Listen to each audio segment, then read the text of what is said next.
আমরা যারা middle class family থেকে বিলং করি তারা কিন্তু সব সময় তাদের ঘরটাকে খুব পরিপাটি রাখি।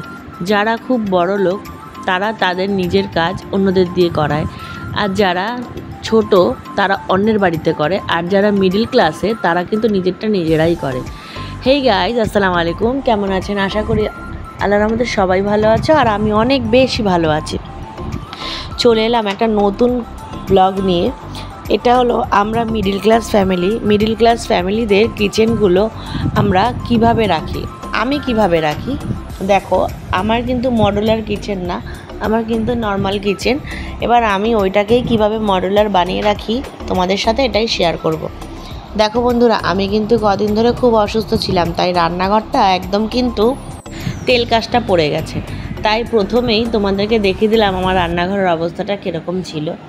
তো ফার্স্টে আমি সমস্ত জিনিসপত্রগুলো নামিয়ে আর একটু গরম পানি করে ভিম বার দিয়ে পুরো রান্নাঘরটা টাইলসগুলো আমি কিন্তু স্কচ ব্রাইট দিয়ে ঘষে মেজে ঝাঁকা নাকা একদম উপর নিচ ঘষে নিচে একদম চকচক করলাম।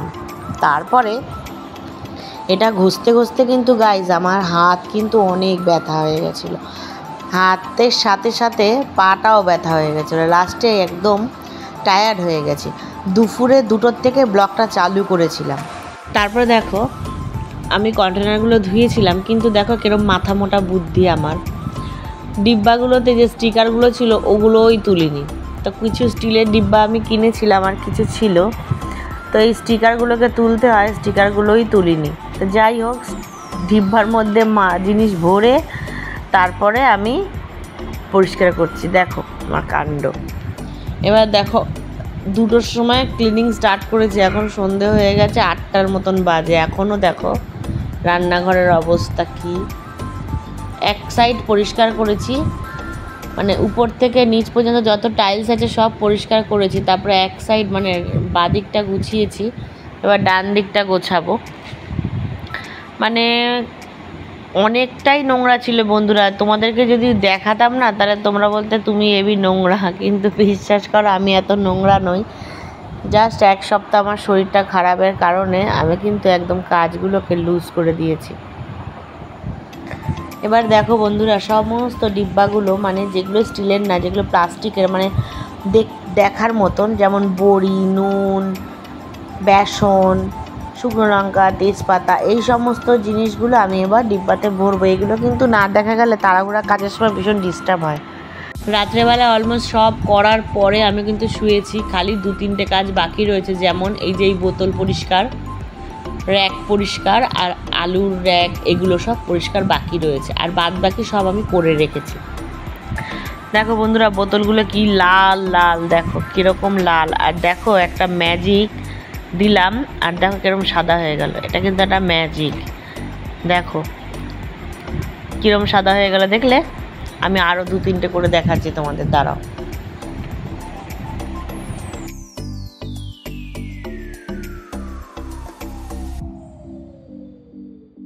এবার দেখো বন্ধুরা, বোতলগুলো কীরকম লাল ছিল, আর আমি ধোয়ার পরে দেখো কীরকম সাদা। পাশাপাশি রেখে দেখাই, ব্ল্যাক অ্যান্ড হোয়াইট তোমাদের দেখাই, দাঁড়াও। দেখছো কি দেখলে? Black and white. এবার কি দিয়ে পরিষ্কার করলাম যদি জানতে চাও তাহলে আমাকে কমেন্ট বক্সে বলো, আমি নেক্সট ভিডিওতে দেখিয়ে দেবো কী দিয়ে পরিষ্কার করেছি। এবার দেখো এটা আলুর র্যাক, এই যে ব্লু কালারের র্যাকটা দেখছো, এটা আলু রাখি। আর যত বাসন কোসন ছিল সব ধোয়া হয়ে গেছে। দেখো সংসারের সব কাজ করে, বাচ্চা সামলে, ঘর বাড়ি পরিষ্কার করে, আর এই কিচেন ক্লিনিংয়ের ভিডিও বানাতে বানাতে আবার এখন 3টে বেজে গেছে। তো রান্নাটা শেয়ার করলাম না বন্ধুরা, কি রান্না করেছি। রান্নার মধ্যে ছিল কি বলো তো, লাউ দিয়ে চিংড়ি মাছ করেছিলাম, আর ওই খারকুল পাতা বাটা করেছিলাম। তা এত নোংরা ছিল রান্নাঘরটা, ওর মধ্যেই কাজ করছিলাম, তাই তোমাদেরকে না দেখাতে আমার লজ্জা লাগছিল। তো যাই হোক, মেনুটা শেয়ার করলাম না। এবার দেখো এই যে এই র্যাকটা দেখলে লাল রঙের, স্টল দিয়ে আটকালাম। এটার মধ্যে যত টিফিন বক্সগুলো আছে আমার গুছিয়ে রেখেছি, আর এটার মধ্যে যত বাড়তি মানে এক্সট্রা ডিব্বা ওগুলো ওর মধ্যে রেখেছি। এরপরে আসো তোমাদেরকে দেখাই আমার ক্লিনিংয়ের পরে আমার কিচেনটা কেমন দেখতে লাগছে। ওইটা মেন ডোর আমাদের, ঠিক আছে? মেন ডোর থেকে এইটা হলো আমার রান্নাঘর। তোমরা যারা এতক্ষণ আমার সাথে রয়েছো তোমাদেরকে অসংখ্য ধন্যবাদ। ভিডিওটা যদি ভালো লেগে থাকে তাহলে লাইক করে একটা সুন্দর কমেন্ট করে দিও, আর যদি বেশি ভালো লেগে থাকে তাহলে আমার চ্যানেলটাকে সাবস্ক্রাইব করে নিতে পারো। আর তোমরা যারা এগুলো অলরেডি করে রেখেছো তাদেরকে অসংখ্য অসংখ্য ধন্যবাদ আর অনেক বেশি ভালোবাসা। চলো এবার কিছু কমেন্ট পড়ে নেই। সাথী চ্যানেল থেকে আমাকে বলেছো যে আমি দেখতে সুন্দর আর আমার কাজ খুব সুন্দর, আর আমাকে তুমি বলোনি, মনে আছে। তো বন্ধুরা, আমারও তোমাদের সবাইকে মনে থাকে। তোমরা যারা আমার শর্ট ভিডিও দেখো তারা কিন্তু সবাই আমাকে কমেন্ট করবে, তাহলে কি হয় আমি কমেন্ট ধরে তোমাদের চ্যানেলে যেতে পারি। নাহলে আমি কি করে বুঝবো কে আমাকে লাইক করে দিয়ে গেল, ভিডিওটা দেখে গেল। কমেন্টটা করলে কি হয় আমি জানতে পারি যে আমার চ্যানেলে ভিডিওগুলো কে কে দেখছে। আর বন্ধুরা, অবশ্যই একটা জিনিস আমি দেখি, অনেকেই কি করো ভরে ভরে কমেন্ট করে দাও কিন্তু লাইক করো না। এমন এমন ভিডিওতে আছে 10টা 15টা 20টা কমেন্ট থাকে কিন্তু লাইক থাকে 5টা।